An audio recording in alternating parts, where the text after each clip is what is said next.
ನಮಸ್ತೆ ಸ್ನೇಹಿತರೆ, ಇವತ್ತಿನ ವಿಡಿಯೋದಲ್ಲಿ 2024ರಲ್ಲಿ CTI ಎಕ್ಸಾಮ್ ಆಗಿದೆ. Commercial tax inspector. ಇದರಲ್ಲಿ ಎನ್ವೈರನ್ಮೆಂಟ್ ಆ್ಯಂಡ್ ಇಕಾಲಜಿಯಿಂದ 20 ಕ್ವಶನ್ ಬಂದಿದೆ. ಎಷ್ಟು? 20 questions comes from only one subject. Okay, ನೆನ್ಪಿಟ್ಕೊಳ್ಳಿ, ಇದೊಂದೇ ಸಬ್ಜೆಕ್ಟಿಂದ 20 ಕ್ವಶನ್ ಬಂದಿದೆ. ಸೊ ಕ್ವಶನ್ಗಳು ತುಂಬ ಡಿಫಿಕಲ್ಟ್ ಇದೆ. ಸೊ ನಾರ್ಮಲ್ ಸ್ಟೂಡೆಂಟ್ಸ್ ಇದನ್ನು ಆನ್ಸರ್ ಮಾಡೋಕ್ಕೆ ಸಾಧ್ಯನೇ ಇಲ್ಲ. ನೀವೇನಿದ್ರು IAS KS ಲೆವೆಲ್ ಓದಿದ್ರೆ ಮಾತ್ರ ಇದನ್ನು ಆನ್ಸರ್ ಮಾಡೋಕ್ಕಾಗೋದು. ಕ್ವಶನ್ ಅಂತೂ ಅದ್ಭುತವಾಗಿದ್ದಾವೆ. ಸೊ ಅದನ್ನೇ ಡಿಸ್ಕಸ್ ಮಾಡ್ತಾ ಹೋಗೋಣ. ಒಂದು 20 ಕ್ವಶನ್ ಇದೆ. ಸೊ ಸ್ಟಾರ್ಟ್ ಮಾಡೋಣ. Okay, let's start. CTI 2024 first question ನೋಡಿ. ಫಸ್ಟ್ ಕ್ವಶನ್ ಓದಿ. ಏನು? ಈ ಕೆಳಗಿನ ಯಾವ ಬೆಟ್ಟವು ಪೂರ್ವ ಮತ್ತು ಪಶ್ಚಿಮ ಘಟ್ಟಗಳಿಗೆ ಸಂಪರ್ಕ ಕೊಂಡಿಯಾಗಿದೆ? ಅಂದರೆ ಪೂರ್ವ ಘಟ್ಟ ಪಶ್ಚಿಮ ಘಟ್ಟದ ಬಗ್ಗೆ ನಿಮ್ಗೆ ಗೊತ್ತಿರಬೇಕು, ಜಿಯೋಗ್ರಫಿಲೆಲ್ಲ ಓದಿರ್ಬೇಕು ನೀವು. ಸೊ ಅದರಲ್ಲಿ ಇಂಡಿಯಾದಲ್ಲಿ ಈ ಕಡೆಯಿಂದ ಪೂರ್ವ ಘಟ್ಟ ಒಂದು ಸೈಡ್ ಇರುತ್ತೆ, ಪಶ್ಚಿಮ ಘಟ್ಟ ಒಂದು ಸೈಡ್ ಇರುತ್ತೆ ಅಲ್ವಾ? ಸೊ ಬ್ರೇಕ್ ಆಗಿರ್ತದೆ ಪೂರ್ವ ಘಟ್ಟ ಯಾವಾಗಲೂ. ಯಾಕೆ ಅಂತಂದ್ರೆ ಅದು ನದಿಗಳು ಅದನ್ನು ಕಟ್ ಮಾಡಿರ್ತವೆ. ಪಶ್ಚಿಮ ಘಟ್ಟ ಭಾರತದ ಪಶ್ಚಿಮ ಕರಾವಳಿಯಲ್ಲಿದೆ, ಪೂರ್ವ ಘಟ್ಟ ಪೂರ್ವ ಕರಾವಳಿನಲ್ಲಿದೆ. ಇವೆರಡು ಸಂಧಿಸೋ ಜಾಗ ಕೇಳ್ತಾ ಇದ್ದಾನೆ, ಯಾವುದು ಅಂತ ಕೇಳಿದ್ದಾರೆ ಅಷ್ಟೇ. ಕ್ವಶನ್ ಸಿಂಪಲ್ ಕ್ವಶನ್ ಆ್ಯಕ್ಚುಲಿ ಇದು. ಇಲ್ಲಿ ಕ್ವಶನ್ ರ್ಯಾಂಡಮ್ ಆಗಿದೆ. ಇಲ್ಲೇ ಒಂದೇ ಸರಿ 84 ತೊಗೊಂಡ್ಬಿಡಿ. ಇಲ್ಲೆಲ್ಲ ರ್ಯಾಂಡಮ್ ಆಗಿ ಬಂದುಬಿಟ್ಟಿದೆ. 1, 2, 10, 20 ಈ ಥರ ಮಿಕ್ಸ್ ಆಗಿದೆ. ಓಕೆ, ಇಲ್ಲಿ ಎಡಿಟ್ ಮಾಡುವಾಗ ಮಿಸ್ಟೇಕ್ ಮಾಡಿದ್ದೀನಿ. So no worry. So 87 first question. ಸೊ ಯಾವ ಬೆಟ್ಟ ಅಂತ ಕೇಳಿದ್ದಾರೆ ಅಷ್ಟೇ. ಯಾವ ಬೆಟ್ಟ ಪೂರ್ವ ಮತ್ತು ಪಶ್ಚಿಮ ಘಟ್ಟಗಳಿಗೆ ಸಂಪರ್ಕ ಕೊಂಡಿಯಾಗಿದೆ? ಸೊ ಅಣ್ಣಾಮಲೈ ಬೆಟ್ಟಗಳು ಅಂತ ಫಸ್ಟ್ ಆಪ್ಷನ್ ಇದೆ. ಅಣ್ಣಾಮಲೈ ಬೆಟ್ಟಗಳು ಪಶ್ಚಿಮ ಘಟ್ಟದಲ್ಲೇ ಬರುತ್ತೆ, ತಮಿಳುನಾಡಲ್ಲಿ ಇದೆ. ಬಟ್ ಇದು ಪಶ್ಚಿಮ ಘಟ್ಟದಲ್ಲಿದೆ, ಪೂರ್ವ ಘಟ್ಟಕ್ಕೆ ಸಂಬಂಧಪಡಲ್ಲ. Second Nilgiri. This is the answer. ಇದೇ ಆನ್ಸರ್. ನೀಲಗಿರಿ ಎಲ್ಲಿ ಬರುತ್ತೆ ಅಂದರೆ ಇಲ್ಲೇ, ಪೂರ್ವ ಘಟ್ಟ ಪಶ್ಚಿಮ ಘಟ್ಟಗಳು ಸಂಧಿಸುವ ಜಾಗವೇ ನೀಲಗಿರಿ. ಕರ್ನಾಟಕ, ಕೇರಳ, ತಮಿಳುನಾಡು 3 ರಾಜ್ಯಗಳ ಟ್ರೈ ಜಂಕ್ಷನ್ ಅಲ್ಲಿ ಬರುತ್ತೆ. ಜಾವಡಿ ಬೆಟ್ಟಗಳು ಇದು ತಮಿಳುನಾಡಲ್ಲಿದೆ, ಬಟ್ ಇದು ಟ್ರೈ ಜಂಕ್ಷನ್ ಅಲ್ಲಿ ಇಲ್ಲ ಅಷ್ಟೇ. ಅಂದರೆ ಪೂರ್ವ ಘಟ್ಟ ಪಶ್ಚಿಮ ಘಟ್ಟ ಸೇರೋ ಜಾಗದಲ್ಲಿಲ್ಲ, ಕಂಪ್ಲೀಟ್ ಆಗಿ ವೆಸ್ಟರ್ನ್ ಘಾಟ್ಸ್ ಅಲ್ಲಿದೆ. ಸೊ ಇದು ಆಬ್ವಿಯಸ್ಲಿ ರಾಂಗ್ ಆನ್ಸರ್ ಆಗುತ್ತೆ. ಸೊ ಆನ್ಸರ್ ಯಾವುದಿಲ್ಲಿ? ನೀಲಗಿರಿ ಬೆಟ್ಟಗಳು. ಸಿಂಪಲ್ ಕ್ವಶನ್ ಇದು. ಸೆಕೆಂಡ್ ಕ್ವಶನ್ಗೆ ಹೋಗೋಣ. ಸಿಂಪಲ್ ಕ್ವಶನ್ಗೆ ತುಂಬ ಎಕ್ಸ್ಪ್ಲೇಷನ್ ಮಾಡೋ ಅವಶ್ಯಕತೆ ಇಲ್ಲ. ಎರಡನೇ ಕ್ವಶನ್ ನೋಡಿ. ಕನ್ನಡ ಇಂಗ್ಲೀಷ್ ಎರಡರಲ್ಲೂ ಹಾಕೊಂಡಿದ್ದೀನಿ. ಎಲ್ಲಿ ಕನ್ನಡದಲ್ಲಿ ರಾಂಗ್ ಇದೆ, ತುಂಬ ಕ್ವಶನಲ್ಲಿ ಕನ್ನಡನ ರಾಂಗ್ ಕೊಟ್ಟಿದ್ದಾರೆ ಫ್ರೆಂಡ್ಸ್, ನೆನ್ಪಿಟ್ಕೊಳ್ಳಿ. ಇಂಗ್ಲೀಷ್ನ ನೀವು ನೋಡ್ಕೊಂಡಷ್ಟೇ ಅರ್ಥ ಆಗುತ್ತೆ. ತುಂಬ ಕ್ವಶನ್ಗಳು ಬರೀ ಕನ್ನಡ ಕಷ್ಟ ಆಗುತ್ತೆ. ಇಲ್ಲಿ ನೋಡಿ ಗೊತ್ತಾಗುತ್ತೆ ಎಲ್ಲಿ ಡಿಫಿಕಲ್ಟ್ ಇದೋ ಅಲ್ಲಿ ಇಂಗ್ಲೀಷ್ ಹಾಕೊಂಡಿದ್ದೀನಿ. US ವ್ಯವಸಾಯ ಇಲಾಖೆ ಅಂದರೆ USDA ಅಂತ ಕರೀತಾರೆ ಇದನ್ನ. USDA ನಿಮಗೆ ಎಲ್ಲಿ ಸಾಯಿಲ್ ಮಾಡುವಾಗ ಈ ಟಾಪಿಕ್ ಬರುತ್ತೆ.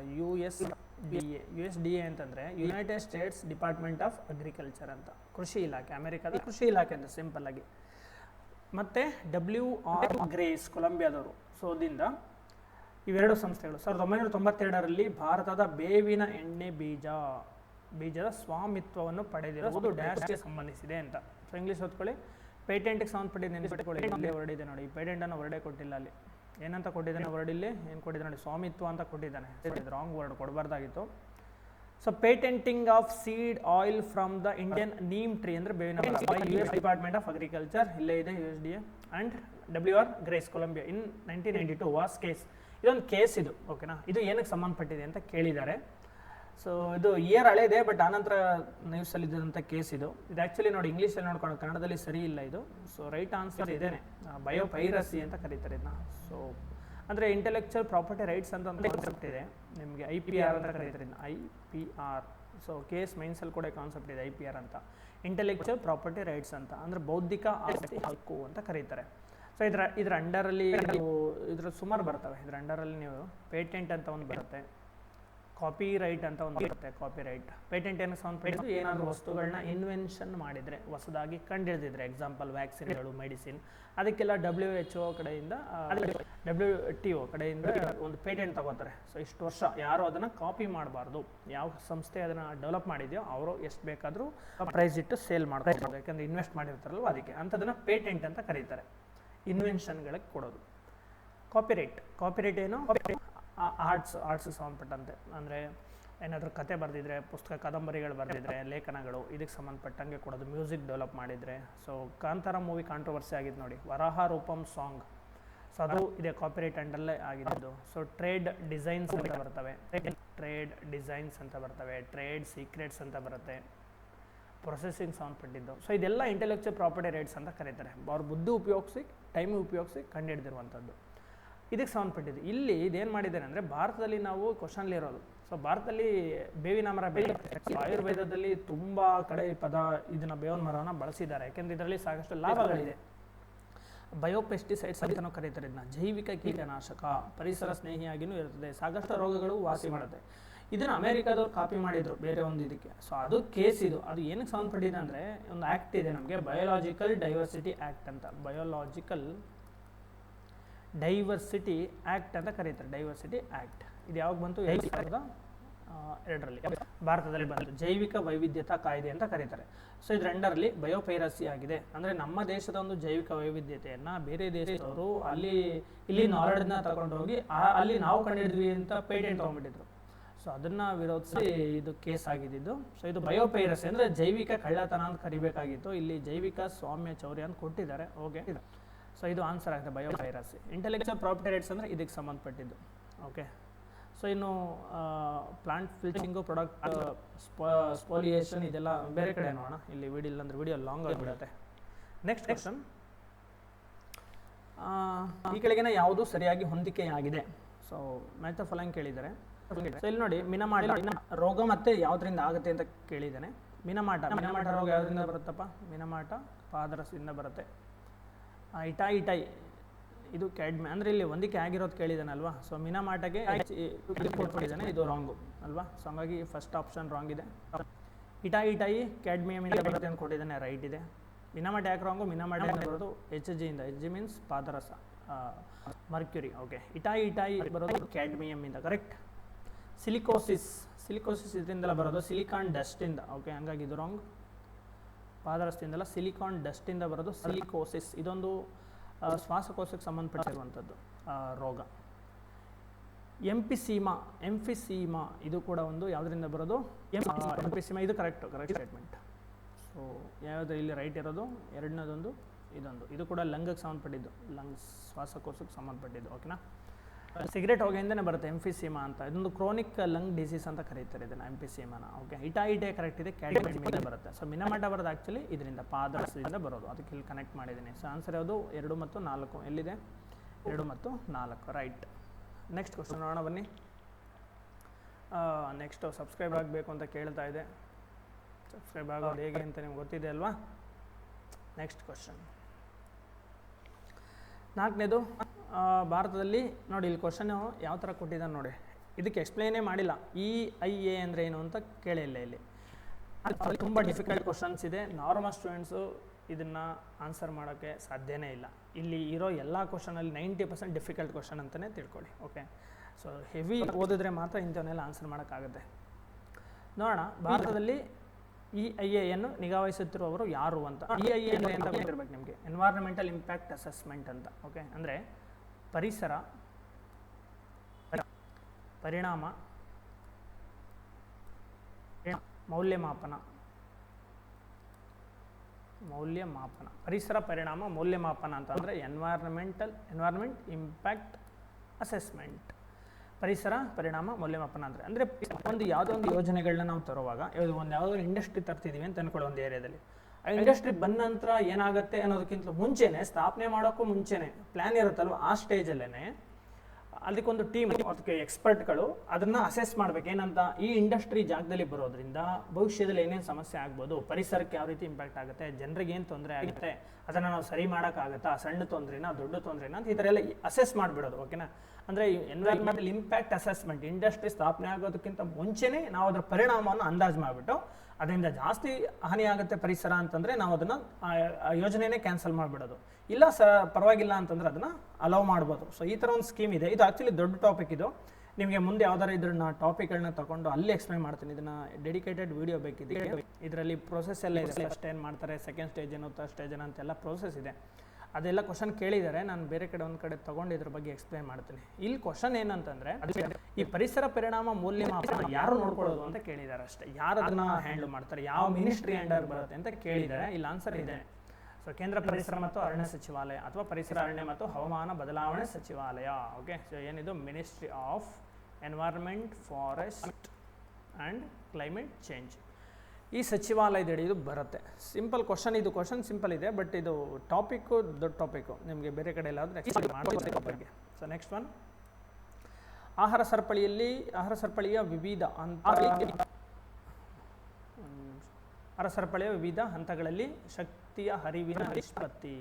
ಇದು ಕನ್ನಡದಲ್ಲಿ ಅಷ್ಟು ಸ್ಪಷ್ಟವಾಗಿ ಅರ್ಥ ಆಗಲ್ಲ, ಇಂಗ್ಲೀಷಲ್ಲಿ ನೋಡ್ಕೊಂಬೋಣ. ದ ರೇಷಿಯೋ ಬಿಟ್ವೀನ್ ಯಾವುದ್ರ ನಡುವೆ? Energy flow at different points in food chain. ಆಹಾರ ಸರಪಳಿಯಲ್ಲಿ ಪೋಷಣ ಸ್ತರಗಳು ಅಂತ ಬರ್ತವೆ, ಟ್ರಾಫಿಕ್ ಲೆವೆಲ್ಸ್ ಅಂತ. ಸೊ ಅಲ್ಲಿ ಶಕ್ತಿ ಯಾವ ರೀತಿ ಎಷ್ಟೆಷ್ಟು ಹೋಗುತ್ತೆ ಅನ್ನೋದಕ್ಕೆ ಸಂಬಂಧಪಟ್ಟಂಗೆ ಕೇಳಿದ್ದೇನೆ. ಎನರ್ಜಿ ಫ್ಲೋಗೆ ಸಂಬಂಧಪಟ್ಟಂಗೆ ಇರುವಂಥ ಬೇಸಿಕ್ ಚಾಪ್ಟರ್ ಇದು, ಓಕೆನಾ. ಸೊ ಸ್ಟಾರ್ಟಿಂಗ್ ನೀವು ಎನರ್ಜಿ ಫ್ಲೋ ಅನ್ನೋ ಟಾಪಿಕ್ ಓದುವಾಗ ಇದ್ರ ಬಗ್ಗೆ ಗೊತ್ತಿರಬೇಕು. ಇಲ್ಲೇನು ಕೇಳಿದ್ದಾನೆ? ಪರಿಸರಾತ್ಮಕ ಸಾಮರ್ಥ್ಯ ಅಂದರೆ ಏನು? Ecological capacity. ಎರಡನೇದು ಪರಿಸರಾತ್ಮಕ ದಕ್ಷತೆ. ಸೊ ಆಕ್ಚುಲಿ ಆನ್ಸರ್ ಇದು ಪರಿಸರಾತ್ಮಕ ದಕ್ಷತೆ ಅಂತ ಕರೀತಾರೆ, ಅಂದರೆ ಎಕಲಾಜಿಕಲ್ ಎಫಿಷಿಯನ್ಸಿ. ನೋಡಿ, ಎಕಲಾಜಿಕಲ್ ಎಫಿಷಿಯನ್ಸಿ ಅಂದರೆ ಏನಿಲ್ಲ, ಸಿಂಪಲ್ ಆಗಿ ಆಹಾರ ಸರಪಳಿನಲ್ಲಿ ಪ್ರತಿ ಪೋಷಣಾ ಸ್ತರದಲ್ಲಿ ಶಕ್ತಿ ವರ್ಗಾವಣೆ ಆಗುತ್ತೆ. ಸೊ ವರ್ಗಾವಣೆ ಆಗೋದನ್ನು ಈ ಥರ ಕರೀತಾರೆ. ಜನರಲಿ ಇದು ಎಷ್ಟು ಟ್ರಾನ್ಸ್ಫರ್ ಆಗುತ್ತೆ ಅಂತಂದರೆ 10%, ಓಕೆನಾ. ಎಷ್ಟು ಟ್ರಾನ್ಸ್ಫರ್ ಆಗುತ್ತೆ ಒಂದು ಪೋಷಣಾ ಥರದಿಂದ ಮತ್ತೊಂದಕ್ಕೆ ಎನರ್ಜಿ ಅಂತಂದರೆ 10% ಟ್ರಾನ್ಸ್ಫರ್ ಆಗುತ್ತೆ. ಇದನ್ನು 10% ಲಾ ಅಂತ ಕರೀತಾರೆ. 10% ಲಾ, 10ರ ನಿಯಮ, 10% ನಿಯಮ ಅಂತ. ಯಾರು ಇದನ್ನು ಇಂಟ್ರೊಡ್ಯೂಸ್ ಮಾಡಿದ್ದಾರೆ? ಲಿಂಡ್ಮನ್ ಅನ್ನೋರೊಬ್ಬರು ಬಯಾಲಜಿಸ್ಟ್ ಇದನ್ನು ಇಂಟ್ರೊಡ್ಯೂಸ್ ಮಾಡ್ತಾರೆ. ಈ 10% ಲಾ ಪ್ರಕಾರ ಪ್ರತಿ ಪೋಷಣಾ ಸ್ತರದಲ್ಲಿ ಒಂದು ಪೋಷಣಾ ಸ್ತರದಿಂದ ಮತ್ತೊಂದಕ್ಕೆ ಶಕ್ತಿ ವರ್ಗಾವಣೆ ಆದಾಗ ಕೇವಲ 10% ಮಾತ್ರ ಟ್ರಾನ್ಸ್ಫರ್ ಆಗುತ್ತೆ ಎನರ್ಜಿ. ಮತ್ತು 90% ಏನಾಗುತ್ತೆ? ಅದೇ ಜೀವಿ ಉಸಿರಾಟಕ್ಕೋಸ್ಕರ ತನ್ನ ಬಯೋಲಾಜಿಕಲ್ ಆಕ್ಟಿವಿಟಿಗೋಸ್ಕರ ಬಳಸ್ಕೊಂಡ್ಬಿಡುತ್ತೆ. ಸೊ ಉಳಿದಂಥದ್ದು ಮುಂದಿನ ಹಂತಕ್ಕೆ ಹೋಗೋದು ಕೇವಲ ಅಂದಾಜು 10%. ಅದನ್ನೇ 10% ಲಾ ಅಂತ ಕರೀತಾರೆ, ಓಕೆನಾ. ಆ್ಯಕ್ಚುಲಿ ಇದನ್ನೇ ಈ ಥರ ಇಲ್ಲಿ ಟರ್ಮ್ ಮೂಲಕ ಹೇಳ್ತಾರೆ, ಎಕಲಾಜಿಕಲ್, ಅದನ್ನೇ ಎಕಲಾಜಿಕಲ್ ಎಫಿಷಿಯನ್ಸಿ ಅಂತ ಕರೀತಾರೆ. ಎಷ್ಟಿರುತ್ತೆ ಎಫಿಷಿಯನ್ಸಿ ಅಂತಂದರೆ 10%, ಓಕೆ. 10% ಲಾ ಪ್ರಕಾರ, ಓಕೆ. ಸೊ ಪರಿಸರದ ದಕ್ಷತೆ ಅಂತ ಕರೀತಾರೆ.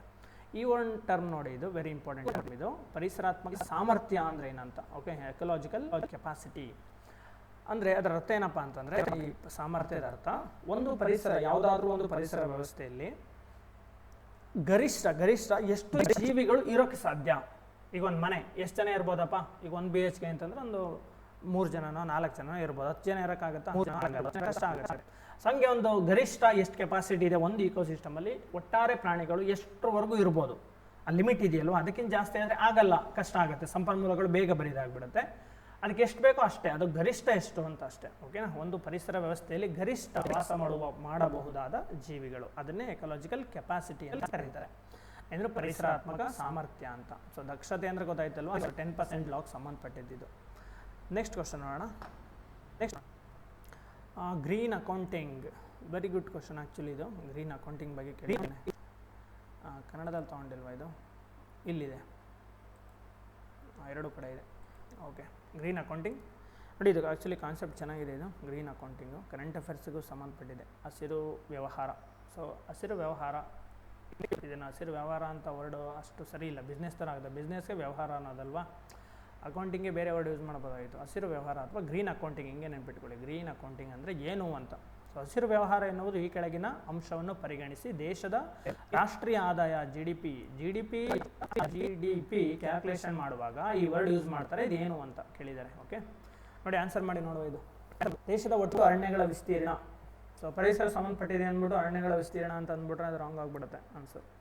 ದೇಶದ ಅರಣ್ಯ ಹೊದಿಕೆಯ ನಾಶ, ಅರಣ್ಯ ಹೊದಿಕೆ, ಟ್ರೀ ಕವರ್ ನಾಶ ಆಗೋದಲ್ಲ. ಮಾಲಿನ್ಯ ಮತ್ತು ಪರಿಸರ, ಮರುಬಳಕೆಗೆ ಪಡೆಯಲಾದ, ನೋಡಿ ಆನ್ಸರ್ ಇದೆ ಮಾಲಿನ್ಯ ಮತ್ತು ಪರಿಸರ. ನೋಡಿ ಇದೇನಂದರೆ ಪೊಲ್ಯೂಷನ್ ಮತ್ತು ಎನ್ವೈರ್ಮೆಂಟಲ್ ಡ್ಯಾಮೇಜ್. ನಾವು ಅಭಿವೃದ್ಧಿ ಮಾಡೋ ಟೈಮಲ್ಲಿ ಪರಿಸರನ ಮಾಲಿನ್ಯ ಮಾಡ್ತೀವಲ್ವ. ಒಂದು ಇಂಡಸ್ಟ್ರಿ ಬಂದಿದೆ ಅಂದರೆ ಪರಿಸರ ಅದರಿಂದ ಎಷ್ಟು ಮಾಲಿನ್ಯ ಆಗುತ್ತೆ ಅಲ್ವಾ. ನೋಡಿ ಪೊಲ್ಯೂಷನ್, ಬೇಕಾದಷ್ಟು ಪೊಲ್ಯೂಷನ್ ಆಗಿದೆ, ಅದನ್ನು ಪೊಲ್ಯೂಷನ್ ಮಾಡಿ ಆನಂತರ ನಾವು ಡೆವಲಪ್ ಆಗಿರೋದು. GDP ಕ್ಯಾಲ್ಕುಲೇಷನ್ ಮಾಡುವಾಗ ನಾವು ಈ ವರ್ಷದಲ್ಲಿ ಪರಿಸರ ಮಾಲಿನ್ಯವನ್ನು ಎಷ್ಟು ಉಂಟು ಮಾಡಿದ್ದೀವಿ, ಹಾಗೆಯೇ ಪರಿಸರಕ್ಕೆ ಎಷ್ಟು ಡ್ಯಾಮೇಜನ್ನ ಮಾಡಿದ್ದೀವಿ, ಎಷ್ಟು ಪರಿಸರ ನಾಶವನ್ನು ಮಾಡಿದ್ದೀವಿ ಅನ್ನೋದನ್ನು ಕ್ಯಾಲ್ಕುಲೇಟ್ ಮಾಡಿ ಆನಂತರ GDP ಕೌಂಟ್ ಮಾಡ್ತಾರೆ, ಓಕೆನಾ. ಅಂದರೆ GDP ಇದನ್ನೆಲ್ಲ ಕನ್ಸಿಡರ್ ಮಾಡ್ತಾರೆ ಅಂತ, ಓಕೆ. ಸೊ ಗ್ರೀನ್ ಅಕೌಂಟಿಂಗ್ ಅಂದರೆ ಇದನ್ನೇ, ಅಂದರೆ ಪರಿಸರಕ್ಕೆ ನಾವು ಎಷ್ಟು ಮಾಲಿನ್ಯ ಮಾಡ್ತಿದ್ವಿ, ಪರಿಸರವನ್ನು ಎಷ್ಟು ಡ್ಯಾಮೇಜ್ ಮಾಡ್ತಿದ್ದೀವಿ ಅಂತ ಕನ್ಸಿಡರ್ ಮಾಡಿ ಅದಕ್ಕೂ ಒಂದಷ್ಟು GDPಲಿ ಒಂದಷ್ಟು ಮೈನಸ್ ಮಾಡ್ತಾರೆ ಅಮೌಂಟನ್ನೆಲ್ಲ. ಇಷ್ಟಕ್ಕೆ ಹೋಗಿದೆ ಪರಿಸರಕ್ಕೆ, ಇದೆಲ್ಲ ಬೇಕಾಗುತ್ತೆ ಅನ್ನೋ ಅರ್ಥಕ್ಕೆ. ಸೊ ಗ್ರೀನ್ ಅಕೌಂಟಿಂಗ್ ಅಂದರೆ ಇದೆ ಆನ್ಸರ್. ಎಷ್ಟು ಪೊಲ್ಯೂಷನ್ ಮಾಡಿದ್ದೀವಿ, ಪರಿಸರನ ಡ್ಯಾಮೇಜ್ ಮಾಡಿದ್ದೀವಿ ಅಂತ, ಓಕೆನಾ. ಸೊ ನೆಕ್ಸ್ಟ್ ಕ್ವಶನ್ ನೋಡೋಣ. ಆ, ಈ ಕೆಳಗಿನ ಅಂಶಗಳನ್ನು ಗಮನಿಸಿ. ವಾವ್, ಸೂಪರ್ ಆಗಿದೆ ಕ್ವಶನ್. ಇದು ತುಂಬ ಡೀಟೇಲಾಗಿ ಕೊಟ್ಬಿಟ್ಟಿದ್ದಾರೆ. ಸೊ ಕ್ಲಾಸಲ್ಲೆಲ್ಲ ಬರ್ಸಿದೆ ಅಲ್ವಾ ಇದೆಲ್ಲ. ಆ್ಯಕ್ಚುಲಿ ಇಲ್ಲಿ ತುಂಬ ಕ್ವಶನ್ ನೋಟ್ಸಲ್ಲಿ ಇದ್ದಾವೆ, ಕ್ಲಾಸಲ್ಲಿ ಬರ್ಸಿರೋ ನೋಟ್ಸಲ್ಲಿ. ಬಟ್ ಕೆಲವೊಂದು ಇನ್ನೂ ಡೆಪ್ತಾಗಿ ಕೇಳಿದ್ದಾನೆ, IAS ಲೆವೆಲ್ಗೆ ಕೇಳಿದ್ದಾನೆ. ಇನ್ಫ್ಯಾಕ್ಟ್ ಕಾಪಿ ಮಾಡಿದ್ದಾನೆ ಅಲ್ಲಿಂದ. ಸೊ ನೋಡಿ ಕ್ವಶನ್ ಓದಿದ್ದು ತುಂಬ ನೋಡಿ, ಈ ಪೇಜ್ ಇತ್ತು, ನಾನು ಕಟ್ ಮಾಡಿ ಇಲ್ಲಿ ಬರಲ್ಲ ಸ್ಲೈಡಲ್ಲಿ ಅಂದ್ಬಿಟ್ಟು ಪಕ್ಕಕ್ಕೆ ಇಟ್ಕೊಂಡಿದ್ದೀನಿ ಆಪ್ಷನ್ಗಳನ್ನ. ಸೊ ನೋಡ್ತಾ ಹೋಗಿ, ಇದು ಏನಕ್ಕೆ ಸಂಬಂಧಪಟ್ಟಿದ್ದು ಅಂದರೆ ನ್ಯಾಷನಲ್ ಡಿಸಾಸ್ಟರ್ ಮ್ಯಾನೇಜ್ಮೆಂಟ್ ಆ್ಯಕ್ಟಿಗೆ ಸಂಬಂಧಪಟ್ಟಿರೋದು. ಓಕೆನಾ, ನ್ಯಾಷನಲ್ ಡಿಸಾಸ್ಟರ್ ಮ್ಯಾನೇಜ್ಮೆಂಟ್ ಆ್ಯಕ್ಟಿಗೆ ಸಂಬಂಧಪಟ್ಟಿರುವಂಥ ಒಂದು ಕ್ವಶನ್ ಇದು. ರಾಷ್ಟ್ರೀಯ ವಿಪತ್ತು ನಿರ್ವಹಣಾ ಕಾಯ್ದೆ ಅಂತ. ಓಕೆನಾ, ಸೊ ಇಲ್ಲಿ ಅವಘಡ ಅಂತ ಯೂಸ್ ಮಾಡಿದ್ದಾನೆ, ಪರವಾಗಿಲ್ಲ, ಎಲ್ಲೂ ಯೂಸ್ ಮಾಡಿರಲಿಲ್ಲ. ಯೂಸಲಿ ಇದನ್ನ ಯೋಜನಾ ಮ್ಯಾಗ್ಝಿನು ಇಲ್ಲೆಲ್ಲ ವಿಪತ್ತು ಅಂತ ಕರೀತಾರೆ, ಅಥವಾ ಬಿಕ್ಕಟ್ಟು ಅಂತ ಕರೀತಾರೆ. ವಿಪತ್ತು ಅಂತ ಕರೆದ್ರೆ ಬೆಸ್ಟ್ ವರ್ಡ್ ಆ್ಯಕ್ಚುಲಿ. ವಿಪತ್ತು ಅಂದರೆ ದೊಡ್ಡ ಮಟ್ಟದಲ್ಲಿ ಆಗೋದಲ್ವಾ. ಅವಘಡ ಅನ್ನೋದು ಬೆಂಕಿ ಅವಘಡ, ಸಣ್ಣ ಪುಟ್ಟಕ್ಕಾದ್ರೂ ಅವಘಡ ಅಂತ ಕರಿಬೋದಾಗಿತ್ತು. ಬಟ್ ಇಲ್ಲಿ ಅವಘಡ ಅಂತಲೇ ಯೂಸ್ ಮಾಡಿದ್ದಾನೆ. ಡಿಸಾಸ್ಟರ್ ಅಂತ, ವಿಪತ್ತು ಅಂತ ಅನ್ಕೊಳ್ಳಿ. ಓಕೆ, ವಿಪತ್ತು ನಿರ್ವಹಣಾ ನಿಯಮಗಳು. ನೋಡಿ, ವೆರಿ ಡೇಂಜರ್ಸ್. ಯಾಕೆ ಕನ್ನಡ ರಾಂಗ್ ಕೊಡ್ತಾರೆ ಅಂದರೆ ನಿಯಮಗಳು ಅಂತ ಕೊಟ್ಟಿದ್ದಾರೆ, ಇಲ್ಲಿ ರೂಲ್ಸ್ ಅಂತ. ರೂಲ್ಸೇ ಬೇರೆ, ಆ್ಯಕ್ಟೇ ಬೇರೆ. ಆ್ಯಕ್ಚುಲಿ ಇಲ್ಲಿ ಇಂಗ್ಲೀಷ್ ಏನಿದೆ ಗೊತ್ತಾ ಕ್ವಶನ್, ಇದು ಡಿಸಾಸ್ಟರ್ ಮ್ಯಾನೇಜ್ಮೆಂಟ್ ಆ್ಯಕ್ಟ್ ಬಗ್ಗೆ ಇರೋದಿಲ್ಲಿ. ಡಿಸಾಸ್ಟರ್ ಮ್ಯಾನೇಜ್ಮೆಂಟ್ ಆ್ಯಕ್ಟ್ 2005 ಇದ್ರ ಬಗ್ಗೆ ಕೇಳಿರೋದಿಲ್ಲಿ. ಓಕೆನಾ, ಬಟ್ ಇಲ್ಲಿ ಅವನು ಇಲ್ಲಿ ನೋಡಿ, ಇಲ್ಲಿ ಕೊಟ್ಟಿರೋದೇನೋ ನಿಯಮಗಳು, ರೂಲ್ಸ್ ಅಂತ ಕೊಟ್ಟಿದ್ದಾನೆ. ರೂಲ್ಸೇ ಬೇರೆ ಫ್ರೆಂಡ್ಸ್, ರೂಲ್ಸ್ ಬೇರೆ, ರೆಗ್ಯುಲೇಷನ್ಸ್ ಬೇರೆ, ಆ್ಯಕ್ಟ್ ಬೇರೆ. ರೂಲ್ಸ್ ಬಂದಿರೋದು ಬೇರೆ ಇಯರಲ್ಲಿ. ಸೊ ಕನ್ನಡದಲ್ಲಿ ಓದ್ದವ್ರಿಗೆ ಡಮರ್. ಓಕೆನಾ, ಸೊ ಹಂಗಾಗಿ ಅವಾಗ ಇಂಗ್ಲೀಷಲ್ಲಿ ನೋಡ್ಕೋಬೇಕು, ಪರ್ಟಿಕ್ಯುಲರ್ಲಿ ಎನ್ವೈರ್ಮೆಂಟು. ಸೊ ವಿಪತ್ತು ನಿರ್ವಹಣಾ ಕಾಯ್ದೆ ಅಂತ ಓದ್ಕೊಳ್ಳಿ.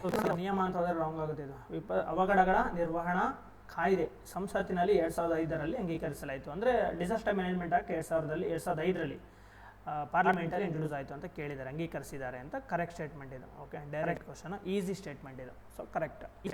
ಸೆಕೆಂಡು, ದೇಶದ NDMA ನಾಯಕತ್ವವನ್ನು ಗೃಹ ಸಚಿವರು ವಹಿಸುತ್ತಾರೆ ಅಂತ. ಅಂದರೆ ಈ ಆ್ಯಕ್ಟ್ ಅಂಡರ್ಲಿ ಒಂದಷ್ಟು ಬಾಡಿಗಳಿದೆ.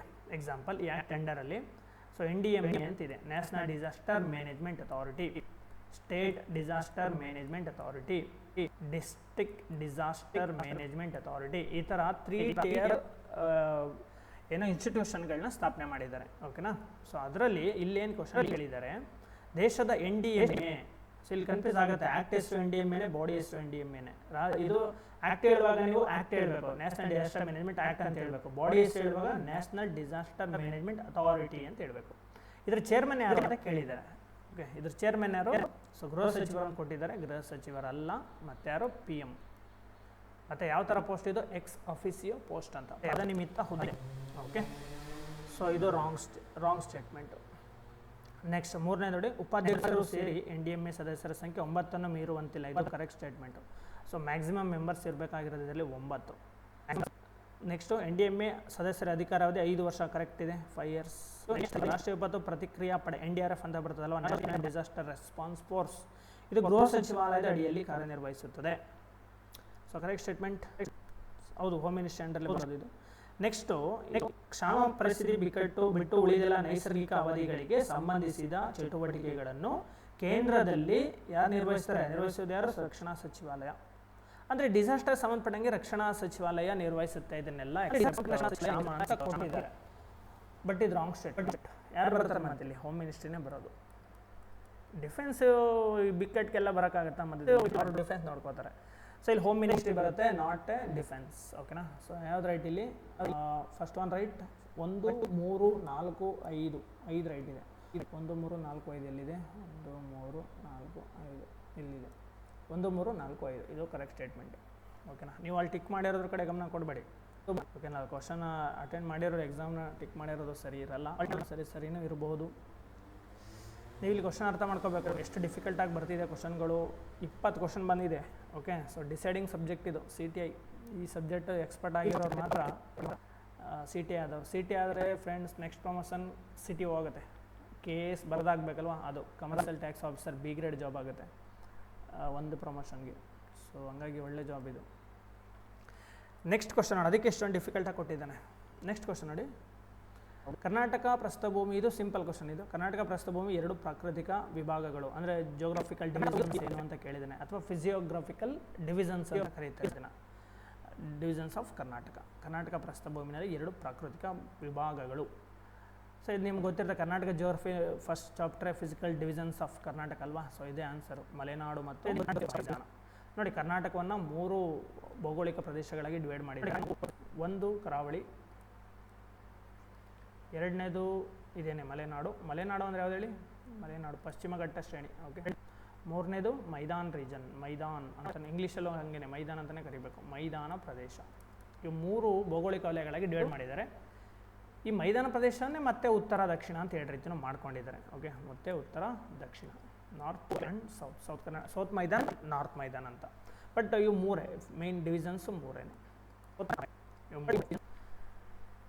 ಸೊ ಇಲ್ಲಿ ಏನು ಕೇಳಿದ್ದಾನೆ? ಕರ್ನಾಟಕ ಪ್ರಸ್ತುತ ಇಲ್ಲಿ 2 ಕೇಳಿದ್ದಾನೆ ಅಷ್ಟೇ. ಓಕೆ, ಮಲೆನಾಡು ಒಂದು, ಇದು ಕರೆಕ್ಟು, ಇದು ಕರೆಕ್ಟು. ಸೊ ಮಾಳ್ವೆ ಎಲ್ಲಿ ಬರುತ್ತೆ ಅಂದರೆ, ಮಾಳ್ವ ಬರೋದು ಮಧ್ಯಪ್ರದೇಶ್ ಭಾಗದಲ್ಲಿ, MP, ಮಧ್ಯಪ್ರದೇಶ್, ರಾಜಸ್ಥಾನ, ಅರಾವಳಿ ಹತ್ತಿರದಲ್ಲಿ ಮಾಳ್ವ ರೀಜನ್ ಇದೆ, ಆ ಭಾಗದಲ್ಲಿ ಮಾಳ್ವ. ಮೈಸೂರು ಪ್ರಸ್ತುತ ಮೈಸೂರಲ್ಲಿ ಬರುತ್ತೆ. ಬುಂದೇಲ್ಖಂಡ್ ಮತ್ತು ಬಘೇಲ್ಖಂಡ್ ನೋಡಿ ಇವೆರಡೂ ಮಧ್ಯಪ್ರದೇಶ್. ಬುಂದೇಲ್ಖಂಡ್ ಮತ್ತು ಬಘೇಲ್ಖಂಡ್ ಮಧ್ಯಪ್ರದೇಶ್. ಈ ಬುಂದೇಲ್ಖಂಡ್ ರೀಜನ್ ಕೇಳಿರ್ಬೋದು. ಚಂದೇಲರ ರಾಜಧಾನಿ 11ನೇ ಶತಮಾನದಲ್ಲಿ ಏನ್ಸೆಂಟ್ ಹಿಸ್ಟ್ರಿ ಓದುವಾಗ ನೀವು ಇದನ್ನು ಓದಿರಬೇಕು. ಬುಂದೇಲ್ಖಂಡ್ ಅನ್ನೋದು ಮಧ್ಯಪ್ರದೇಶದಲ್ಲಿ ಬರುತ್ತೆ. ಚಂದೇಲರು ಅಂತ ಬರ್ತಾರೆ, ಚಂದೇಲಾಸ್ ಮಧ್ಯಪ್ರದೇಶ, 11ನೇ ಶತಮಾನ, 12ನೇ ಶತಮಾನದಲ್ಲಿ ಬರ್ತಾರೆ. ಅವರ ಕ್ಯಾಪಿಟಲ್ ಆಗಿದೆ ಇದು ಬುಂದೇಲ್ಖಂಡ್. ಓಕೆ, ಹಾಗಾಗಿ ಇದಲ್ಲ. ಮಾರ್ವಾರ್ ಎಲ್ಲಿ ಬರುತ್ತೆ ಹೇಳಿ? ಮಾರ್ವಾರ್ ರಾಜಸ್ಥಾನದಲ್ಲಿ ಬರೋದು. ಮಾರ್ವಾಡಿಗಳು ಅಂತ ಕರಿತೀವಲ್ವಾ? ಸೊ ಈ ರೀಜನಲ್ಲಿ ವಾಸ ಮಾಡೋರನ್ನೇ ಮಾರ್ವಾಡಿಗಳು ಅಂತ ಕರೆಯೋದು. ಇನ್ನೊಂದು ದಕ್ಕನ್ ಪ್ರಸ್ಥಭೂಮಿ. ದಕ್ಕನ್ ಪ್ರಸ್ಥಭೂಮಿ ಅಂದರೆ ಸಾತ್ಪುರ ಪರ್ವತ ಶ್ರೇಣಿಯಿಂದ ದಕ್ಷಿಣಕ್ಕೆ ಇರೋ ಎಲ್ಲ ಭೂಭಾಗನೂ ಏನಂತ ಕರಿತೀವಿ? ದಕ್ಕನ್ ಪ್ರಸ್ಥಭೂಮಿ ಅಂತ ಕರಿತೀವಿ. ಅಂದರೆ ಬೇರೆ ಬೇರೆ ರಾಜ್ಯಗಳು ಸೇರ್ಕೊಂಡ್ಬಿಡ್ತವೆ. ಸೊ ಇದು ಬರೋದಿಲ್ಲ. ಓಕೆನಾ? ಸೊ ಇದು ಕ್ವಶನ್ ಆ್ಯಕ್ಚುಲಿ ಈಸಿ ಇದೆ, ಬೇಸಿಕ್ ಕ್ವಶನ್ ಇದು. ನೆಕ್ಸ್ಟ್ ಕ್ವಶನ್ ನೋಡಿ. ಆಸ್ಟ್ರೇಲಿಯಾದ ಗ್ರೇಟ್ ಬ್ಯಾರಿಯರ್ ರೀಫ್ಗೆ ಸಂಬಂಧಿಸಿದಂತೆ ಈ ಕೆಳಗಿನ ಯಾವ ಹೇಳಿಕೆಗಳು ಸರಿಯಾಗಿದೆ? ಸೊ ಗ್ರೇಟ್ ಬ್ಯಾರಿಯರ್ ರೀಫ್ ಹವಳದ ದಿಣ್ಣೆ ಇದೊಂದು. ಓಕೆಲ್ಲ, ಜಗತ್ತಿನ ಅತಿ ದೊಡ್ಡದು.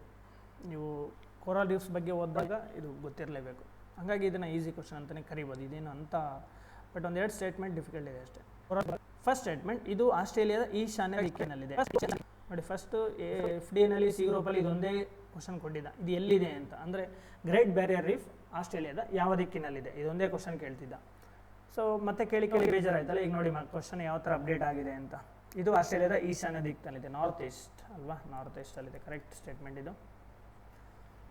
ನೀವು ಆಸ್ಟ್ರೇಲಿಯಾ ನೋಡಿದ್ರೆ ಅದರ ಈಶಾನ್ಯ ಭಾಗದಲ್ಲೇ ಬರೋದು. ಇದು ಪ್ರಪಂಚದಲ್ಲಿ ಅತ್ಯಂತ ಉದ್ದವಾದ ಮತ್ತು ದೊಡ್ಡದಾದ ದಿಣ್ಣೆ ಇದೆ. Correct statement. ಸುಮಾರು 2300 ಕಿಲೋಮೀಟರ್ ಅಷ್ಟು, 900ಕ್ಕಿಂತ ಹೆಚ್ಚು ದಿಣ್ಣೆಗಳೆಲ್ಲ ಬರ್ತಾವೆ ಇಲ್ಲಿ. ಇದು ಜ್ವಾಲಾಮುಖಿಯ ಶಿಲಾರಸದಿಂದ ಆಗಿದೆ. ವಾಲ್ಕ್ಯಾನಿಕ್ ಏನು ಲಾವಾದಿಂದ ಆಗಿದೆ ಅಂತ ಕೊಟ್ಟಿದ್ದಾನೆ. ಲಾವಾ ಅಲ್ಲ, ಮತ್ತೇನು ಇಲ್ಲೇ ಇದೆಯಲ್ಲ ಜಗತ್ತಿನ ಅತಿ ದೊಡ್ಡ ರೀಫ್ ಅಂದ್ರೇನು? ಹವಳದ ದಿಣ್ಣೆ ಅಲ್ವಾ? ಹವಳದ ಜೀವಿಗಳಿಂದ ಆಗಿರೋದು ರೀಫ್ ಅಂತ ಕರೀತಾರಲ್ವಾ? ಕೋರಲ್ ರೀಫ್ಸ್ ಹವಳದ ದಿಣ್ಣೆಯಿಂದ ಆಗಿರೋದು, ಜ್ವಾಲಾಮುಖಿಯಿಂದ ಅಲ್ಲ. ಹಾಗಾಗಿ ಸ್ಟೇಟ್ಮೆಂಟ್ ರಾಂಗ್. ಇದು ಹವಳಗಳಿಂದ ನಿರ್ಮಿತವಾಗಿದೆ. ಇಲ್ಲೇ ಇದೆಯಲ್ಲ ಅನ್ಸುತ್ತೆ ನೋಡಿ. ಎರಡರಲ್ಲಿ ಯಾವುದೋ ಒಂದು ಚೂಸ್ ಮಾಡ್ಬೇಕು ನೀವು. ಇದು 2ನ್ನ ಚೂಸ್ ಮಾಡೋಂಗಿಲ್ಲ ಅಲ್ವಾ? ಗೊತ್ತಿದ್ರೆ ಇದನ್ನು ಮಾಡ್ತೀರಾ, ಗೊತ್ತಿಲ್ಲ ಅಂದರೆ ಇದು ಮಾಡ್ತೀರಾ ಅಷ್ಟೇ. ಸೊ ಯಾವ್ದು ಆನ್ಸರು? 1, 2, 4. 1, 2, 4 ಇಲ್ಲಿದೆ. 1, 2, 4 ಲಾಸ್ಟಲ್ಲಿದೆ. ಓಕೆ, ಇದೇ ರೈಟ್ ಆನ್ಸರ್. Next question.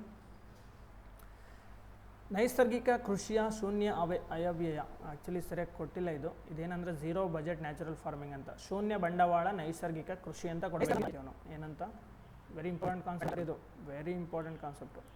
ಶೂನ್ಯ ಬಂಡವಾಳ ನೈಸರ್ಗಿಕ ಕೃಷಿ ಅಂತ ಕೊಡಬೇಕಿತ್ತು ನಾವು. ಅದು ಬಿಟ್ಟು ಏನೇನೋ ಕೊಟ್ಟಿದ್ದಾರೆ ನೋಡಿ. ನೈಸರ್ಗಿಕ ಕೃಷಿಯ ಶೂನ್ಯ ಅಯವ್ಯಯ ಅಂತ ಕೊಟ್ಟಿದ್ದಾರೆ. ಓಕೆ ನೋಡಿ, ಇದೊಂದು ಕಾನ್ಸೆಪ್ಟು, ಒಳ್ಳೆ ಕಾನ್ಸೆಪ್ಟ್ ಇದು. ಶೂನ್ಯ ಬಂಡವಾಳ ನೈಸರ್ಗಿಕ ಕೃಷಿ ಅಂತ, 0 ಬಜೆಟ್ ನ್ಯಾಚುರಲ್ ಫಾರ್ಮಿಂಗ್ ಅಂತ. ಇದನ್ನು ಇಂಟ್ರೊಡ್ಯೂಸ್ ಮಾಡಿದ್ದಾರು ದ ಗ್ರೇಟ್ ಮ್ಯಾನ್ ಸುಭಾಷ್. ನೆನ್ಪಿಟ್ಕೊಳ್ಳಿ, ಸುಭಾಷ್ ಪಾಲೇಕರ್ ಅಂತ. ಸುಭಾಷ್ ಪಾಲೇಕರ್ ಅನ್ನೋ ಒಬ್ಬ ವ್ಯಕ್ತಿ ಇದನ್ನು ಇಂಟ್ರೊಡ್ಯೂಸ್ ಮಾಡಿದ್ರು.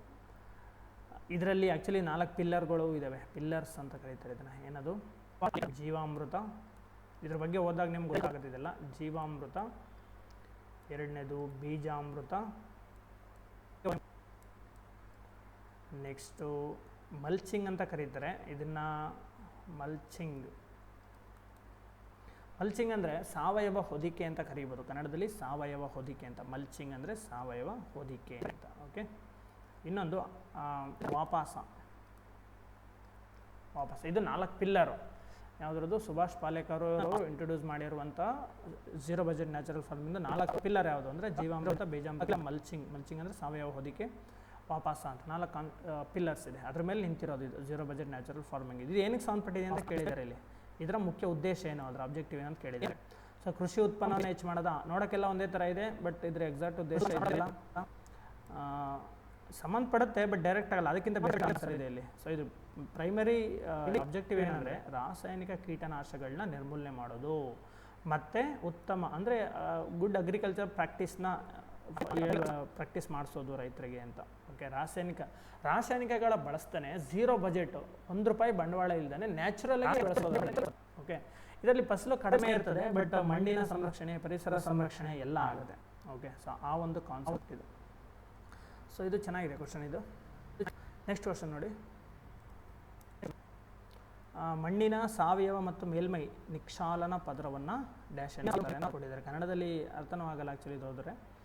The organic and upper leaching layer of the soil called as. Leaching ಆಗೋದು ಎಲ್ಲೆಲ್ಲಿ? ಅಪ್ಪರ್ ಸಾಯಿಲಲ್ಲಿ. ನಿಮಗೆ ಸಾಯಿಲ್ ಬಗ್ಗೆ ಓದಿದರೆ ಈ ಟಾಪಿಕ್ ಬರುತ್ತೆ ಲೀಚಿಂಗ್ ಅಂತ. ಆ್ಯಕ್ಚುಲಿ ಲೀಚಿಂಗ್ ಎಲ್ಲಿ ಬರುತ್ತೆ ಅಂದರೆ ಸಾಯಿಲ್ ಹೊರೈಸನ್ಸ್ ಅಂತ ಬರುತ್ತೆ. ಓಕೆ, ಮಣ್ಣಿನ ಪದರಗಳು ಅಂತ ಬರುತ್ತೆ. ಇದರಲ್ಲಿ ಟಾಪ್ ಸಾಯಿಲ್ ಏನು ಬರುತ್ತಪ್ಪ, ಇದನ್ನು ಓ ಲೇಯರ್ ಅಂತ ಕರೀತಾರೆ, ಅಥವಾ ಓ ಹೊರೈಸನ್ ಅಂತ, ಆರ್ಗ್ಯಾನಿಕ್ ಅಂತ. ನೆಕ್ಸ್ಟ್ ಬರೋದು ಯಾವುದಪ್ಪ? A horizon. ನೆಕ್ಸ್ಟ್ ಬರೋದು ಯಾವುದಪ್ಪ? ಸ್ವಲ್ಪ ಬರುತ್ತೆ ಇದು ಇ ಅಂತ ಕರೀತಾರೆ, ಇ ಹೊರೈಸನ್. ನೆಕ್ಸ್ಟ್ ಬರೋದು ಯಾವುದು? ಬಿ ಹೊರೈಸನ್, ಬಿ ಪದರ. ನೆಕ್ಸ್ಟ್ ಬರೋದು ಯಾವುದು? ಸಿ ಪದರ. ಇಲ್ಲಿರೋದು ಆರ್ ಪದರ ಅಂತ ಕರೀತಾರೆ. ಇದೇನಿದು? ಬೇರೆ ಕಲರ್ ಚೇಂಜ್ ಮಾಡೋಣ. ಸೊ ಯಾವುದಿದು? ಬೆಡ್ ರಾಕ್ ಅಂತ. ಬೆಡ್ ರಾಕ್, ಆಧಾರ ಶಿಲೆ ಇದು. ಸಿ ಅಂತಂದರೆ ಪಾರ್ಷಿಯಲಿ ವೆದರ್ಡ್ ರಾಕ್ಸ್ ಅಂತ, ಅಂದರೆ ಇಲ್ಲೆಲ್ಲ ಅರ್ಧಂಬರ್ಧ ಪುಡಿ ಆಗಿರೋ ಜಲ್ಲಿ ಬಂಡೆ ಈ ಥರ ಇರುತ್ತೆ. ಇನ್ನು ಮೇಲಿಂದ ನೋಡಿದ್ರೆ ಆರ್ಗ್ಯಾನಿಕ್ ಅಂದರೆ ಏನಿಲ್ಲಿ ಆರ್ಗ್ಯಾನಿಕ್ ಇರ್ತದೆ, ಅಂದರೆ ಸಾವಯವ ಅಂಶ ಜಾಸ್ತಿ. ಸಾವಯವ ಎಲೆ, ಹೂ ಇದೆಲ್ಲ ಕೊಳ್ತಿರೋದು. ಎ ಹೊರೈಸನ್ ಇದೆಲ್ಲ ಇದು top soil, very important. Top soil ಇದ್ಯಾವುದು? ಎಲಿವಿಯೇಷನ್, ಝೋನ್ ಆಫ್ ಎಲಿವೇಷನ್ ಅಂತ technical word, but zone of leaching ಅಂತ ಕರೆಯೋಣ, ಇದು ಈಸಿಯಾಗಿ ಗೊತ್ತಾಗುತ್ತೆ. ಝೋನ್ ಆಫ್ ಲೀಚಿಂಗ್ ಆಗುತ್ತೆ ಈ ಹೊರೈಸನಲ್ಲಿ. ಓಕೆ, ಸೊ ಬಿ ಹೊರೈಸನ್ ಸಬ್ ಸಾಯಿಲ್ ಅಂತ ಕರೀತಾರೆ ಇದನ್ನು. ಓಕೆನಾ? ಸೊ ಈ ಥರ ಸಾಯಿಲ್ ಪ್ರೊಫೈಲ್ ಇರುತ್ತೆ. ಇಲ್ಲೇನು ಕೇಳಿದ್ದಾರೆ ಅಂದರೆ the organic and upper leach layer of the soil is called ಹೇಳಿದ್ದಾರೆ. ಆ್ಯಕ್ಚುಲಿ ಇಲ್ಲಿ ಆನ್ಸರ್ ಇದು ಎಪಿಪೆಡಾನ್ ಅಂತ ಕರೀತಾರೆ. ಮೇಲ್ಮೈ ಮಣ್ಣು ಜಾಸ್ತಿ ಏನಾಗುತ್ತೆ ಹೇಳಿ?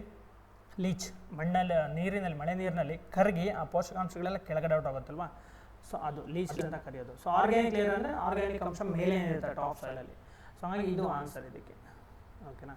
ಸೊ ಇನ್ನು ಇದಕ್ಕೆಲ್ಲ ಏನು ಅಂತಂದರೆ ಇವೆಲ್ಲ ನೆಕ್ಸ್ಟ್ ನೋಡಿ,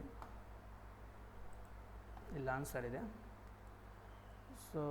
ಸೊ ಫಸ್ಟು ಇಲ್ಲಿ ಕೇಳಿರೋ ಕ್ವಶನ್ಗೆ ಸಂಬಂಧಪಟ್ಟಿದ್ದು ಎಪಿಪೆಡಾನ್ ಅಂತ, ಇದನ್ನು ಓದ್ಕೊಳ್ಳಿ. ಸೆಕೆಂಡ್ ನೋಡಿ, ಸೆಕೆಂಡ್ ಏನಿದೆ? ಎಪಿಲಿಮ್ನಿಯಾನ್ ಅಂತಿದೆ. The upper warmer layer of the water. ಒಂದು ಲೇಕ್, ಒಂದು ಸರೋವರ ಇದೆ ಅಂದ್ಕೊಳ್ಳಿ, ಅದರಲ್ಲಿ ಮೇಲ್ಗಡೆ ನೀರು ಸ್ವಲ್ಪ ಬಿಸಿ ಇರ್ತದೆ ನೋಡಿ, ಆ ಬಿಸಿ ನೀರಿಗೆ ಈ ಥರ ಕರೀತಾರೆ. ಓಕೆ, ಸೊ ನೆಕ್ಸ್ಟು ಯುಥೆನಿಕ್ಸ್ ಅಂತ. The study of improving the human conditions by altering external factors. ಅಂದರೆ ಪರಿಸರದಲ್ಲಿ ನಾವೇನು ಅಲ್ಲಿನ ಎನ್ವೈರ್ಮೆಂಟ್ ಬದಲಾಯಿಸೋದ್ರ ಮೂಲಕ ಒಂದು ಹ್ಯೂಮನ್ ಹೆಲ್ತ್ ಕಂಡೀಷನ್ನ ಇಂಪ್ರೂವ್ ಮಾಡ್ಬೋದು. ಸೊ ಅದಕ್ಕೆ ಈ ಥರ ಕರೀತಾರೆ ಯುಥೆನಿಕ್ಸ್ ಅಂತ. ಎಂಡೆಮಿಕ್ ಅಂದರೆ ಗೊತ್ತಾ, ಕರೋನಾ ಟೈಮಲ್ಲೆಲ್ಲ ಕೇಳಿದರೆ ಫಸ್ಟ್ ಸ್ಪೀಸೀಸ್ ಆರ್ ಏನು ಡಿಸೀಸ್, ಎಂಡೆಮಿಕ್ ಅಂತ. ಸ್ಪೀಸೀಸು ಒಂದೇ ಸ್ಥಳದಲ್ಲಿ ಮಾತ್ರ ಕಂಡುಬರೋ ಜೀವಿಗಳನ್ನ ಎಂಡೆಮಿಕ್ ಅಂತ ಕರೀತಾರೆ. ಅಂದರೆ ಎಕ್ಸಾಂಪಲ್ ಇವಾಗ ಏನು ಗ್ರೇಟ್ ಇಂಡಿಯನ್ ಬಸ್ಟರ್ಡ್, ಅಥವಾ ನೀವು ಇನ್ನೂ ಸಿಂಪಲಾಗಿ ಹೇಳಬೇಕಂದ್ರೆ ಸಾಂಗೈ, ಕುಣಿಯುವ ಜಿಂಕೆ, ಮಣಿಪುರ ಲೇಕ್ ಬಿಟ್ಟು ಬೇರೆ ಎಲ್ಲೂ ಸಿಗಲ್ಲ. ಇದನ್ನ ಎಂಡೆಮಿಕ್ ಅಂತ ಕರೀತಾರೆ. ಇದು ರೋಗಕ್ಕೂ ಸಂಬಂಧಪಟ್ಟಂಗಿದೆ. Disease regularly found among particular people. ಭೂಮಿ ಮೇಲೆ ಕೆಲವೊಂದು ಏರಿಯಾದಲ್ಲಿ ರೋಗಗಳು ಬರ್ತಲ್ಲ, ಅದನ್ನು ಎಂಡೆಮಿಕ್ ಅಂತಲೂ ಕರೀತಾರೆ. ಓಕೆನಾ? ನೆಕ್ಸ್ಟ್ ಒನ್, ಭೂ ಸುಧಾರಣೆಗಳು ಸಾಧಾರಣವಾಗಿ ನಿರೀಕ್ಷಿಸುವುದು. ಅಂದರೆ ಲ್ಯಾಂಡ್ ರಿಫಾರ್ಮ್ ಸಂಬಂಧಪಟ್ಟಂಗೆ ಕೇಳಿದ್ದಾರೆ. ಲ್ಯಾಂಡ್ ರಿಫಾರ್ಮ್ 1974 ಆ್ಯಕ್ಟ್ ಇದೆ ಗೊತ್ತಾ, ಭೂ ಸುಧಾರಣಾ ಕಾಯ್ದೆ, ವೆರಿ ಇಂಪಾರ್ಟೆಂಟ್ ಆಗ್ತದೆ, ನೋಡ್ಕೋಬೇಕು. ಇದೇನಕ್ಕೆ ಸಾಮಾನ್ಯವಾಗಿ ಏನಕ್ಕೆ ಸಂಬಂಧಪಟ್ಟಿದೆ ಅಂತ ಕೇಳಿದ್ದಾರೆ, ಏನು ಅದರಿಂದ ಲಾಭ ಅಂತ. ಓಕೆನಾ?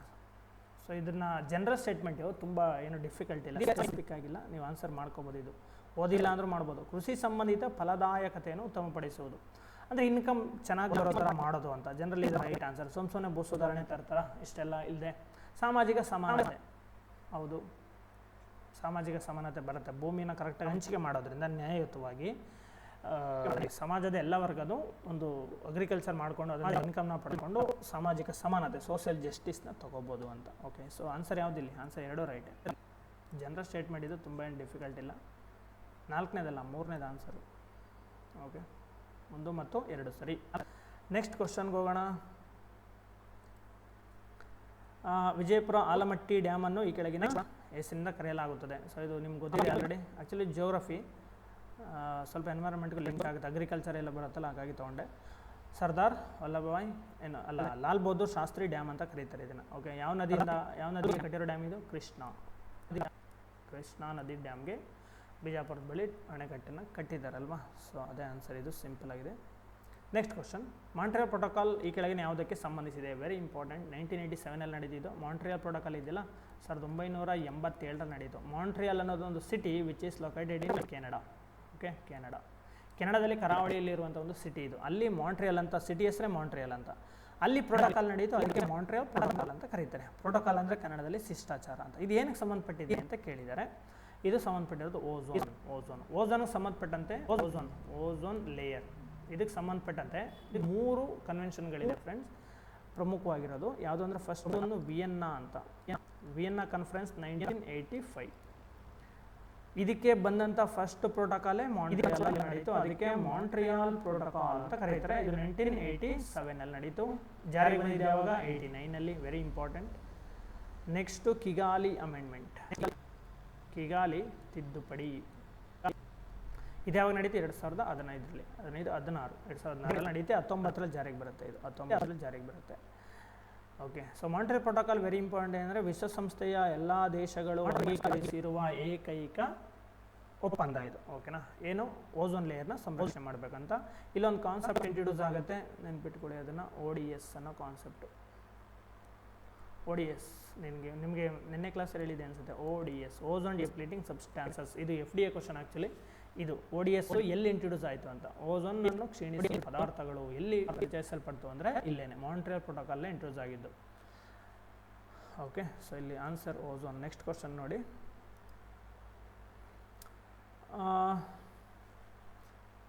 ದ ಗ್ರ್ಯಾಜುವಲ್, ಇಲ್ಲಿ ಕನ್ನಡದಲ್ಲಿ ಓದೋಣ. ಒಂದು ವಿಧದ ಸಸ್ಯ ಸಂಕುಲವನ್ನು ನಿಧಾನವಾಗಿ ಮತ್ತೊಂದು ಸಸ್ಯ ಸಂಕುಲವನ್ನಾಗಿಸುವುದು ಡ್ಯಾಶ್ ಎನ್ನುತ್ತಾರೆ. Okay, so the gradual replacement of one type of plant community by the other is referred to as ಅಂತ ಕೊಟ್ಟಿದ್ದಾರೆ. ಅಂದರೆ ನೋಡಿ ಇಲ್ಲಿ ಯಾವ ಥರ ಅಂತಂದರೆ, ಈಗ ಇಲ್ಲೊಂದು ಕಲ್ಲು ಹೂಗಳು ಬೆಳೀತಾ ಇರ್ತವೆ ಅಂತ, ಲೈಕನ್ಸ್ ಬಗ್ಗೆ ಗೊತ್ತಲ್ವಾ. ಸೊ ಕಲ್ಲು ಹೂಗಳೆಲ್ಲ ಇಲ್ಲಿ ಬಂಡೆ ಮೇಲೆ ಬೆಳೀತಾ ಇರ್ತವೆ. ಸೊ ಕಲ್ಲು ಬೆಳೀತಾ ಜೈವಿಕಾಂಶ ಸೇರ್ತಾ ಇಲ್ಲಿ ಹುಲ್ಲು ಬೆಳೆಯೋಕ್ಕೆ ಸ್ಟಾರ್ಟ್ ಆಗುತ್ತೆ. ಆ ಹುಲ್ಲು ಒಂದಷ್ಟು ವರ್ಷಗಳು, ಸಾವಿರಾರು ವರ್ಷಗಳಾಗ್ತಾ ಇದೆ. ಇಲ್ಲಿ ಪ್ಲಾಂಟ್ ಬೆಳೆಯೋಕ್ಕೆ ಸ್ಟಾರ್ಟ್ ಆಗುತ್ತೆ. ಗಿಡಗಳು. ಸೊ ಆನಂತರ ಲಾಸ್ಟ್ಗೆ ಮರಗಳಾಗೋದಕ್ಕೆ ಸ್ಟಾರ್ಟ್ ಆಗುತ್ತೆ. ಸೊ ಇದ್ರ ಹೆಸರು ಏನಂದ್ರೆ ಆ್ಯಕ್ಚುಲಿ ಎಕಲಾಜಿಕಲ್ ಸಕ್ಸೆಷನ್ ಅಂತ. ಇಲ್ಲಿ ಆ್ಯಕ್ಚುಲಿ ಆನ್ಸರ್ ಇದೇನೆ, ಪ್ಲಾಂಟ್ ಸಕ್ಸೆಷನ್ ಕೊಟ್ಟಿದ್ದಾನೆ, ಬಟ್ ಇದನ್ನು ಎಕಲಾಜಿಕಲ್ ಸಕ್ಸೆಷನ್ ಅಂತ ಕರೀತಾರೆ. ಎಕಲಾಜಿಕಲ್ ಸಕ್ಸೆಷನ್ ಈಗೂ ಕರೀಬೋದು, ಪ್ಲಾಂಟ್ ಸಕ್ಸೆಷನ್ ಅಂತಲೂ ಕರೀಬೋದು. ಪರಿಸರದ ಅನುಕ್ರಮ ಅಂತ ಕೊಟ್ಟಿದ್ದ. ಬೇರೆ ಎಕ್ಸಾಮಲ್ಲಿ FDA ಪರಿಸರದ ಅನುಕ್ರಮ ಅಂತ ಕೊಟ್ಟಿದ್ದ. ನೋಡಿ ಇವಾಗ ಚೇಂಜ್ ಮಾಡಿಬಿಟ್ಟಿದ್ದ, ಪರಿಸರದ ಅನುಕ್ರಮ ಅಂತ ಕೊಟ್ಟಿದ್ದ. ಓಕೆ, ಸೊ ಕ್ಲಾಸಲ್ಲೆಲ್ಲ ಇದನ್ನೇ ಹೇಳ್ತಾ ಇದ್ವಿ, ಪರಿಸರದ ಅನುಕ್ರಮ ಅಂತ. ಈ ಸರಿ ನೋಡಿ ಏನು ಕೊಟ್ಟಿದ್ದಾನೆ? ಪರಿಸರದ ಪರಂಪರೆ ಅಂತ ಕೊಟ್ಟಿದ್ದಾನೆ. ಸೊ ಪರಂಪರೆ, ಹೆರಿಟೇಜ್ ಅನ್ನೋ ಪದಕ್ಕೆ ಪರಂಪರೆ ಬರುತ್ತೆ. ಇದಕ್ಕೆ ಅನುಕ್ರಮ ಅನ್ನೋದೇ ಬೆಸ್ಟ್ ವರ್ಡ್ ಇತ್ತು, ಬಟ್ ಎರಡು ನೆನ್ಪಿಟ್ಕೊಡಿ. ಸಸ್ಯ ಪರಂಪರೆ ಅಂತ ಆನ್ಸರ್. ನಿಮಗೆ ಎಕಲಾಜಿಕಲ್ ಸಕ್ಸೆಷನ್ ಅನ್ನೋ ಟಾಪಿಕಲ್ಲಿ ಇದು ಬರುತ್ತೆ. ಸೊ ಪ್ಲಾಂಟ್ ಸಕ್ಸೆಷನ್ ಅಂತ ಕೊಟ್ಟಿದ್ದಾರೆ. ಸೊ ಸ್ಪೀಸೀಸ್ ಡೈವರ್ಸಿಟಿ ಅಂತಂದ್ರೆ ಏನು? ಸ್ಪೀಸೀಸ್ ಡೈವರ್ಸಿಟಿ ಅಂತಂದರೆ ಒಂದು ಏರಿಯಾದಲ್ಲಿ, ಒಂದು ಸ್ಪೆಸಿಫಿಕ್ ಏರಿಯಾದಲ್ಲಿ ಬೇರೆ ಬೇರೆ ಪ್ರಭೇದದ ಜೀವಿಗಳು ಹೆಚ್ಚಾಗಿರೋದನ್ನೇ ಪ್ರಭೇದಗಳ ವೈವಿಧ್ಯತೆ ಅಂತ ಕರೀತಾರೆ. ನೆಕ್ಸ್ಟು ಆ್ಯಕ್ಚುಲಿ ಇಲ್ಲಿದೆ, ನೀವು ಅದಕ್ಕೆ ಸಂಬಂಧಪಟ್ಟಂಥ ಎಕ್ಸ್ಪ್ಲನೇಷನ್ ಇದೆ. ಸ್ಪೀಸೀಸ್ ಡೈವರ್ಸಿಟಿ ಅಂದರೆ the number of different species that are represented in given community, ಒಂದು ಭಾಗದಲ್ಲಿ. ಫೆನಾಲಜಿ, ಸೊ ಇದು ಓದ್ಕೊಳ್ಳಿ ನೀವು. ನಾವು ಹೋಗೋಣ, ಮುಗಿಸ್ಬೇಕು ವಿಡಿಯೋ ಬೇಗ. ಇನ್ನೇನು ಮುಗೀತು, ಇನ್ನೇನು ಜಾಸ್ತಿ ಕ್ವಶನ್ ಇಲ್ಲ, 2 ಕ್ವಶನ್ನು. ಲಾಸ್ಟ್ ವಿಡಿಯೋ ತುಂಬ ದೊಡ್ಡದಾಗಿಬಿಟ್ಟಿದೆ. ಸೊ ಸ್ಟೂಡೆಂಟ್ಸ್ ಎಲ್ಲ ಫೋನ್ ಮಾಡಿ, ಸರ್ ಸ್ವಲ್ಪ ಚಿಕ್ಕದಾಗಿ ಮಾಡಿ ಅಂತ ಹೇಳ್ತಾಯಿದ್ರು, ಅದಕ್ಕೆ ಬೇಗ ಮುಗಿಸೋಣ ಅಂತ ಮಾಡ್ತಾ ಇದ್ದೀನಿ ಅಷ್ಟೇ. ನೆಕ್ಸ್ಟ್ ಕ್ವಶನ್ ನೋಡಿ, ಇನ್ನೆರಡು ಕ್ವಶನ್ ಇದೆ ಅಷ್ಟೇ. ಇನ್ನೊಂದು, ಪುರಾತನ ಮಾದರಿಗಳ ವಯಸ್ಸನ್ನು ಈ ಕೆಳಗಿನ ಯಾವ ವಿಧಾನದಿಂದ ಕಂಡುಹಿಡಿಯಬಹುದು?